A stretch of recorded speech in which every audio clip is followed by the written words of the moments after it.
वे चाहे जो भी कहें, ब्रिटिश राज के प्रति उनका असंतोष सतही और अस्थायी नहीं, बल्कि बहुत गहरा और स्थायी है। ऐसे व्यक्ति के विरुद्ध राजद्रोह का मुकदमा चलाया जाना चाहिए। बाल गंगाधर तिलक को जेल में रखना चाहिए ताकि भारत के लोगों को सबक सिखाया जा सके। ये उस संपादकीय का अंश है जो वर्ष 1897 में टाइम्स ऑफ इंडिया में छपा था। उन दिनों अंग्रेज सरकार ने महान राष्ट्रवादी और समाचार पत्र केसरी के संपादक लोकमान्य बाल गंगाधर तिलक के बारे में लिखा था। टाइम्स ऑफ इंडिया चाहता था कि अंग्रेजी सरकार के विरुद्ध असंतोष पनपा रहे सभी छोटे बड़े अखबारों के संपादकों पर भी कार्रवाई होनी चाहिए। वैभव पुरंदरे की पुस्तक तिलक द एम्पायर्स बिगेस्ट एनिमी में इस बारे में विस्तार से बताया गया है। स्वस्थ लोकतंत्र के लिए आवश्यक है कि हम चौथा स्तंभ कहे जाने वाले मीडिया के बारे में भी जानें। आने वाले समय में हम अलग अलग मीडिया समूहों के इतिहास और उनसे जुड़े विवादों पर वीडियो बनाएंगे। इसकी शुरुआत हम टाइम्स ऑफ इंडिया से कर रहे हैं। पहले ये बॉम्बे टाइम्स के नाम से छपा करता था। 1857 के प्रथम स्वतंत्रता संग्राम के कुछ समय बाद ये टाइम्स ऑफ इंडिया नाम से छपना आरंभ हुआ था। तब ये अखबार औपनिवेशिक शासन का एक महत्वपूर्ण अस्त्र था, जिससे भारतीयों के मन मस्तिष्क पर नियंत्रण पाया जा सके। उन दिनों टाइम्स ऑफ इंडिया के मालिक अंग्रेज और पारसी हुआ करते थे। भारत की स्वतंत्रता के साथ ही टाइम्स ऑफ इंडिया की कंपनी बेनेट एंड कोलमैन का स्वामित्व डालमिया समूह ने खरीद लिया। बाद में बहुत ही विवादित तरीके से कंपनी पर साहू शांति प्रसाद जैन का कब्जा हो गया। इसके कुछ समय बाद ही शांति प्रसाद जैन सरकार से सस्ती दरों पर मिलने वाले अखबार के कागज की ब्लैक मार्केटिंग करते पकड़े गए। उन्हें इसके लिए जेल भी हुई। टाइम्स ऑफ इंडिया समूह पर आर्थिक घपलेबाजी के ढेरों आरोप लगे, जिसके बाद वर्ष 1969 में बॉम्बे हाईकोर्ट ने भारत सरकार को आदेश दिया कि वो कंपनी को अपने नियंत्रण में ले ले। इंदिरा गांधी ने जब आपातकाल लगाकर मीडिया की स्वतंत्रता को रौंद डाला, उसी समय उन्होंने टाइम्स ऑफ इंडिया का स्वामित्व वापस शांति प्रसाद जैन के परिवार को सौंप दिया, जबकि वे गबन के आरोपी थे। हमें नहीं पता कि किन शर्तों पर टाइम्स ऑफ इंडिया का मालिकाना जैन परिवार को सौंपा गया होगा। बताते हैं कि इंदिरा गांधी अक्सर कहा करती थीं कि टाइम्स ऑफ इंडिया के होते हुए कांग्रेस को नेशनल हेराल्ड की क्या जरूरत। टाइम्स ऑफ इंडिया के मालिकों पर मनी लॉन्ड्रिंग के जरिए स्विस बैंक में पैसा भेजने से लेकर पेड न्यूज और फेक न्यूज के ढेरों आरोप लग चुके हैं। इस नैतिक स्तर और औपनिवेशिक विरासत की छाप टाइम्स ऑफ इंडिया की संपादकीय नीति में झलकती रहती है। आगे हम आपको इसके कुछ उदाहरण बता रहे हैं।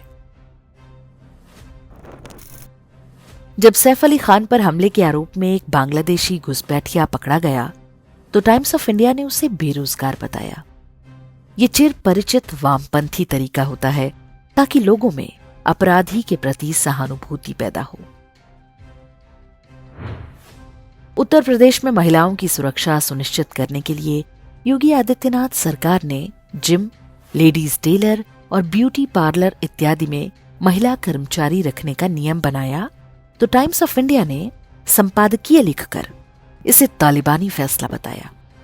संभवतः क्योंकि उसे लग रहा हो कि इससे लव जिहाद में रुकावट पैदा होगी।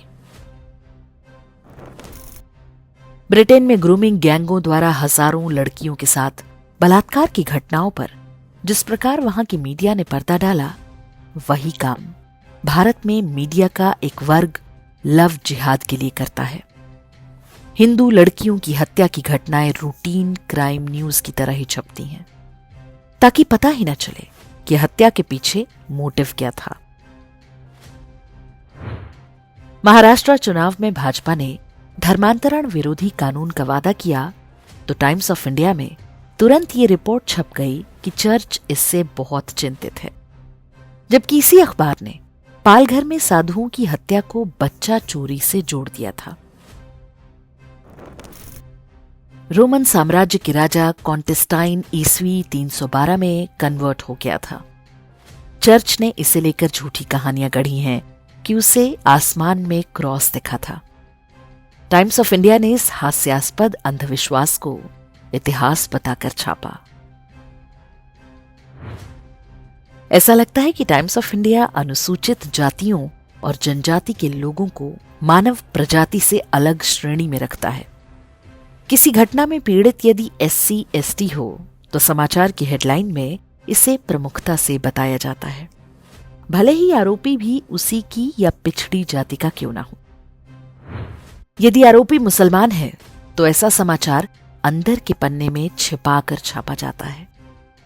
जब उदयपुर के स्कूल में देवराज मोची नाम के एक अनुसूचित जाति के बच्चे की हत्या हुई तो टाइम्स ऑफ इंडिया ने तब उसकी जातीय पहचान गायब कर दी। यूपी के पीलीभीत में एक दलित लड़की अपने 3 दोस्तों के साथ घर से भाग गई। बाद में उन पर रेप का आरोप लगा दिया। आरोपी भी लड़की की ही जाति के थे, लेकिन टाइम्स ऑफ इंडिया ने केवल पीड़िता की जात बताई ताकि ये कहा जा सके कि आज भी भारत में दलितों पर बहुत अत्याचार हो रहे हैं। बदायूं में एक दलित परिवार को मैरिज हॉल में बुकिंग ना देने का ये समाचार देखिए। बाद में पता चला कि मैरिज हॉल का मालिक मजहबी व्यक्ति है। टाइम्स ऑफ इंडिया ने ये तथ्य क्यों छिपाया होगा, आप स्वयं अनुमान लगा लीजिए। टाइम्स ऑफ इंडिया वो अखबार है जो सड़क दुर्घटना में किसी की मृत्यु पर भी जातीय एंगल घुसा सकता है, लेकिन नक्सली जब किसी जनजातीय व्यक्ति को मार डालते हैं तो उसकी जाति के बारे में आपको कुछ पता नहीं चलेगा। और अब टाइम्स ऑफ इंडिया का ये समाचार देखिए। बताया गया है कि दलित महिला से बलात्कार हुआ। ऊंची जाति के लोग आरोपी हैं। पंचायत बुलाकर पीड़िता को 2.5 लाख रुपए देकर मामला रफा दफा करवा दिया गया। पता चला कि पीड़िता और आरोपी दोनों ही पिछड़ी जातियों के हैं, यानी अपराध की एक सामान्य घटना को जातीय एंगल दे दिया गया। टाइम्स ऑफ इंडिया के जैन परिवार को बताना चाहिए कि ये फेक न्यूज कितने पैसे लेकर छापी गई।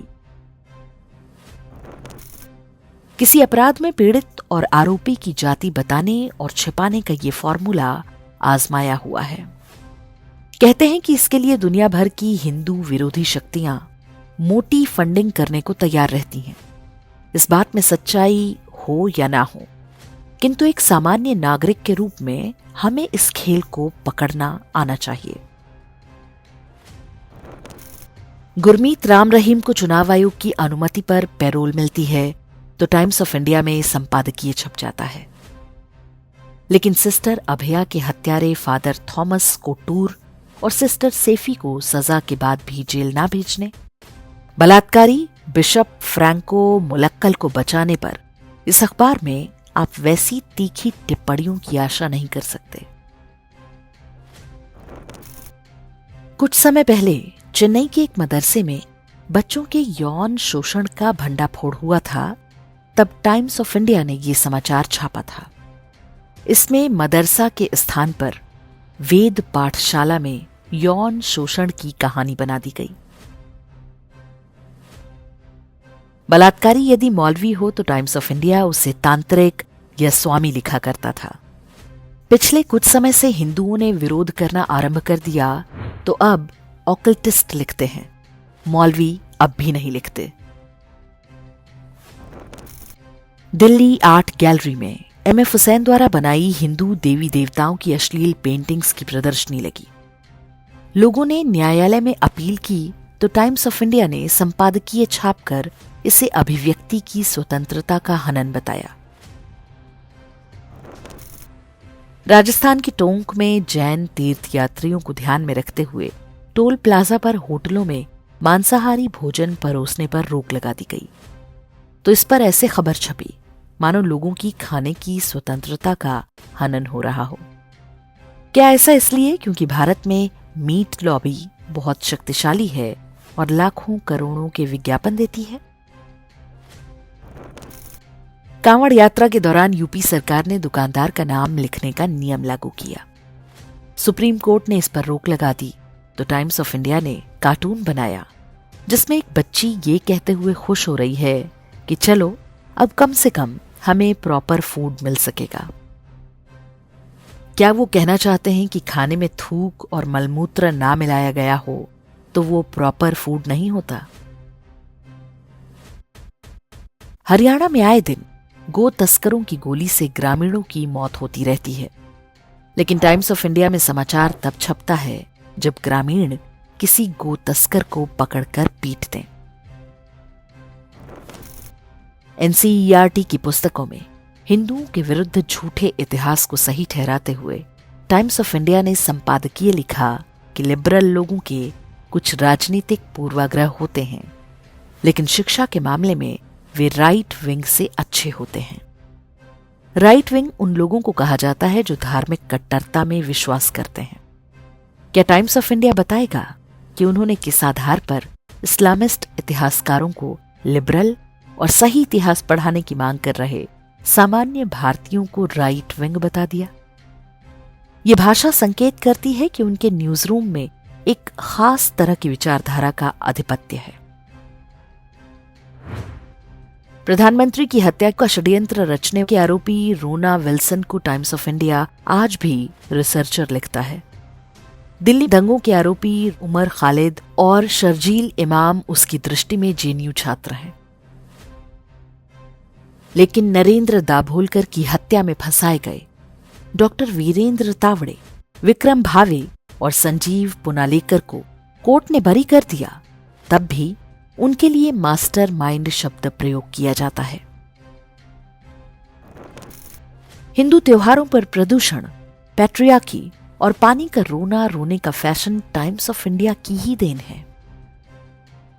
उनके लिए बिरयानी और कबाब होली के पकवान हैं। वसंत पंचमी निजामुद्दीन औलिया की दरगाह पर मनाया जाता है। सबरीमाला मंदिर के विरुद्ध दुष्प्रचार में टाइम्स ऑफ इंडिया सबसे आगे था, लेकिन वहीं पर सेंट थॉमस चर्च ने हिंदुओं का धर्मांतरण कराने के लिए सबरीमाला की परंपरा की नकल शुरू की तो टाइम्स ऑफ इंडिया ने उसका महिमा मंडन करते हुए लंबा चौड़ा लेख छापा। कोई अखबार या चैनल अपनी संपादकीय नीति तय करने के लिए स्वतंत्र है। वो पैसे लेकर झूठ छापे या आर्थिक घोटाले करे, उसकी इच्छा। ऐसा करके वो संभवतः कोई कानून भी नहीं तोड़ता कि सरकार या न्यायालय उसे दंडित कर सके। एक सामान्य नागरिक के रूप में हमें ऐसे सभी मीडिया संस्थानों के इतिहास, भूगोल और वर्तमान को जानना चाहिए, क्योंकि सरकारें इन मीडिया संस्थानों को हमारे ही टैक्स का करोड़ों रुपया विज्ञापन के रूप में दे रही हैं। इसलिए इनके कृत्यों पर हमें सरकारों को उत्तरदायी बनाना ही होगा।